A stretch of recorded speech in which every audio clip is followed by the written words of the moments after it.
నా స్నేహితుడు ఆమె దగ్గర సెలవు తీసుకుని వెళ్ళిపోయాడు. ఆమె నన్ను కూర్చోమని నా ఊరు పేరు అన్నీ అడిగింది.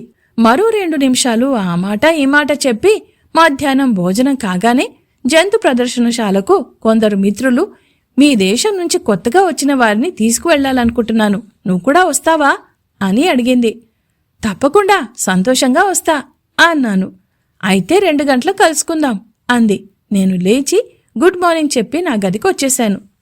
నేను మధ్యాహ్నం భోజనం ముగించుకుని ఎప్పుడు రమ్మని పిలుస్తాను అని 1:30 కల్లా సిద్ధమై కూర్చున్నాను.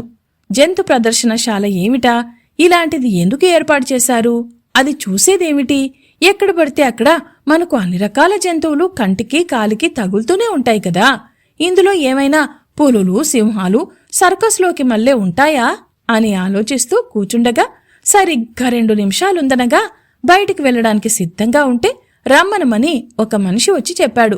నేను రెడీయే అంటూ లేచి అతని వెనుక బయటకొచ్చాను. ముందు హాల్లో 10-15 మన దేశస్థులు, నాకంటే కొద్దిగా పెద్దవారు అక్కడే నిలబడున్నారు. వాళ్ల మొహాలకేసి చూస్తే అందులో ఒక్కడు తెలుగువాడిలాగా కనపడలేదు. నేనా ముఖ పరీక్ష చేస్తుండగానే గడియారం 2 కొడుతూ ఉండగా ఉదయం నాతో మాట్లాడిన మేనేజర్ అమ్మగారు డ్రెస్ వేసుకుని నెత్తిమీద ఏవో రకమైన ఈకలు ఉన్న టోపీ ధరించి పైన పాదాల వరకు ఉండే పెద్ద కోటు తొడుక్కొని చేతిలో కర్ర పుచ్చుకొని ప్రవేశించింది. ఆ కోటు చూసిన తరువాతను ఇలాంటిది అందరూ వేసుకోవాలి కాబోలు అనుకున్నాను. నేను తక్కిన వాళ్లను కూడా చూస్తే వాళ్లందరూ కూడా తొడుక్కునే ఉన్నారు.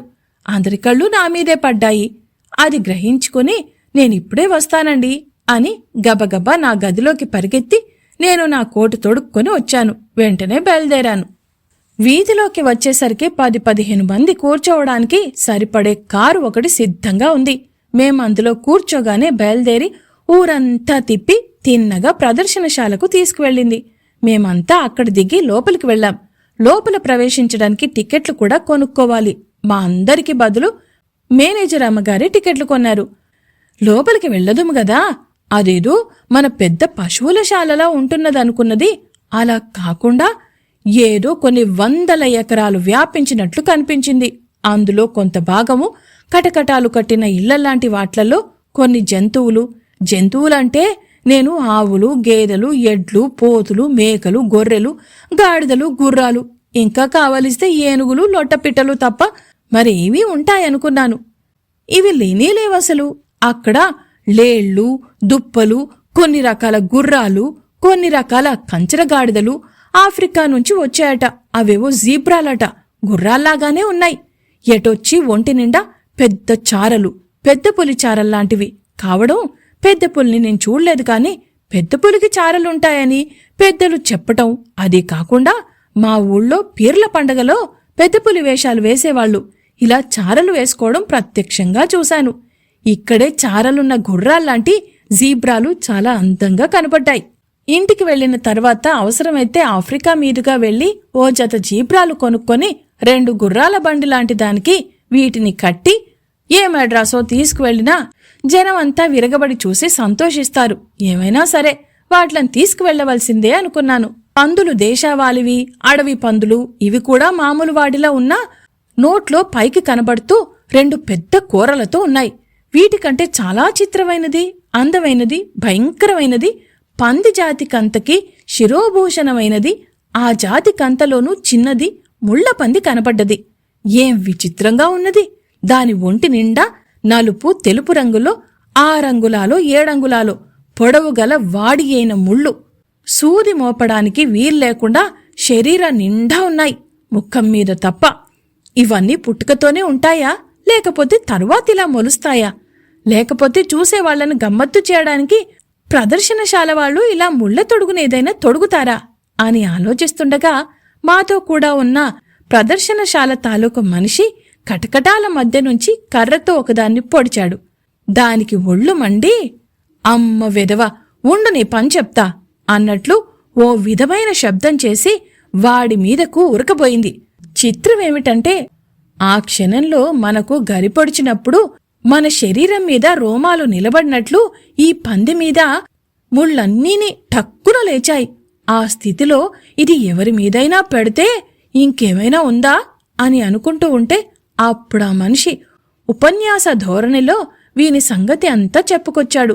శత్రుబారి నుండి తప్పించుకొని బయటపడటానికి ఆత్మరక్షణ కోసము పరమాత్ముని మహాప్రసాదం ఇది అని నాకేసి తిరిగాడు.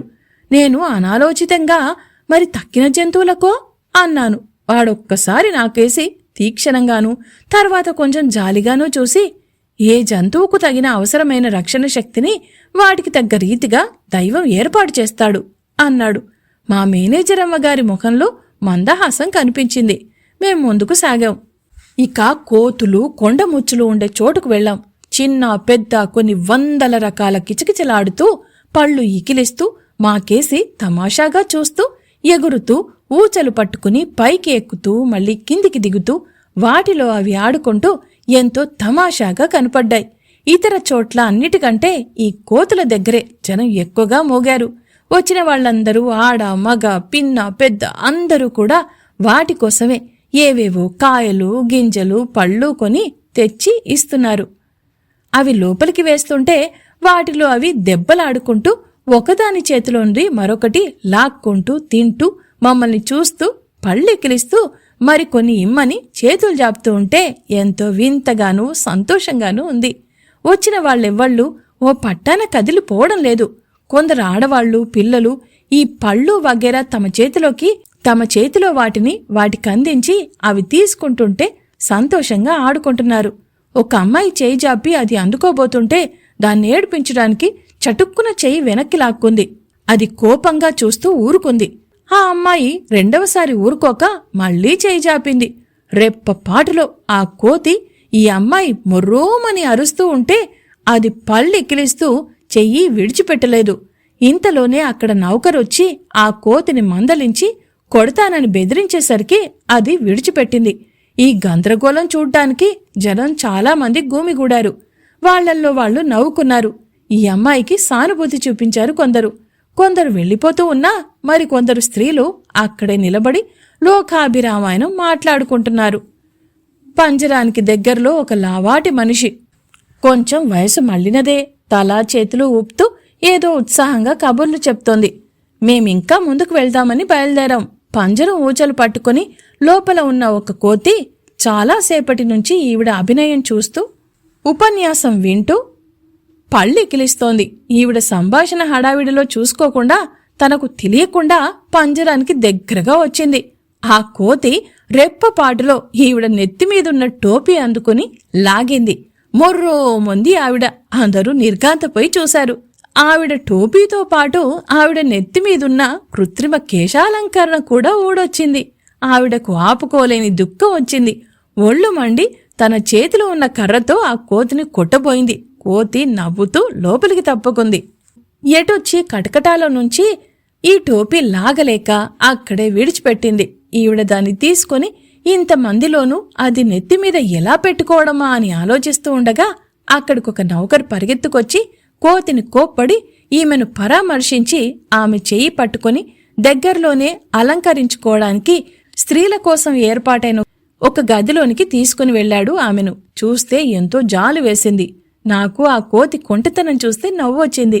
అందుకనే కాబోలు ఇళ్లల్లో అల్లరి చేస్తుంటే కోతి గుణాలు అంటుంటారు అనుకున్నాను. ఆ తర్వాత నేను అనుకున్నట్లుగానే కొన్ని ఏనుగులున్నాయి. అక్కడ సర్కస్లోకి మళ్లేనే మచ్చిక చేసిన ఏనుగులు 2-3 తీసుకొచ్చి పిల్లలను వాటి మీద ఎక్కించి తిప్పి తీసుకొస్తున్నారు. అక్కడున్న కాపలా వాళ్లు వాటికి ఏ అడ్డు లేకుండా ఆరు బయటే స్వేచ్ఛగా తిరుగుతున్నాయి. అవి ఎవ్వరినీ ఏమీ చెయ్యవు.